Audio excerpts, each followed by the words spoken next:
In the centre of the city, we had 6,000 companies that just had to cut and run. The city was then cordoned off for a couple of years. So that was an incredibly graphic example of how the earthquake impacted on business. A community without business is a community that will collapse.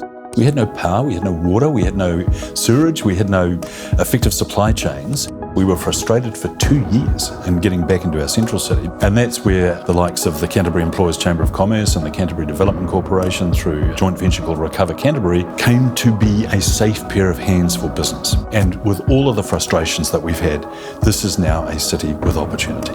It would be another tragedy not to make the most of it and take advantage of the opportunity we've been given. I don't think any one of us took our eyes off the prize, which is a 21st century city. We've really felt extremely positive about what our city's going to become. It really will live up to that reputation. I know for a fact that 80% of the land in our central city is either consented or there is building underway. And I always like to remind people that we're only halfway through the construction side of the rebuild.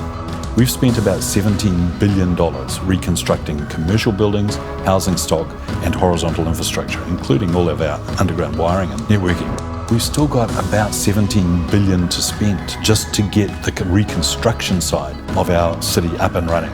I don't know anywhere in the world where $100 million a week is being consistently applied to the rebuild of a city of 400,000 people.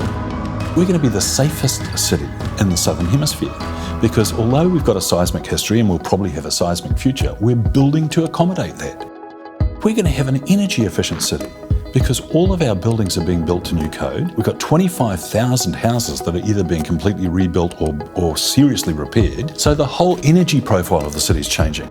All of the companies that the City Council owns have absolutely stepped up to the plate. We've got a seaport that's going to be completely transformed. The airport company, for example, the direct flights that we now have coming in internationally, that's just transformed the South Island economy. I mean, not just Christchurch. Orion was in an outstanding position. There was a company that a long time before the earthquakes happened actually calculated risk. If they hadn't spent the money that they did on reinforcing the small substations around the city, then we would have been without power for over 3 months as opposed to 3 weeks.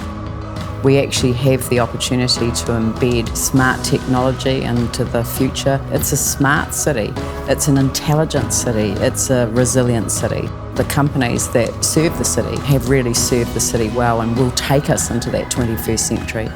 We've had an ambition in this city for 20,000 people to be living within inside the 4 avenues. If we could deliver that, then I think we'll set this place on fire. It will be a city that faces its future, and it will be a city that appreciates its place in the South Island.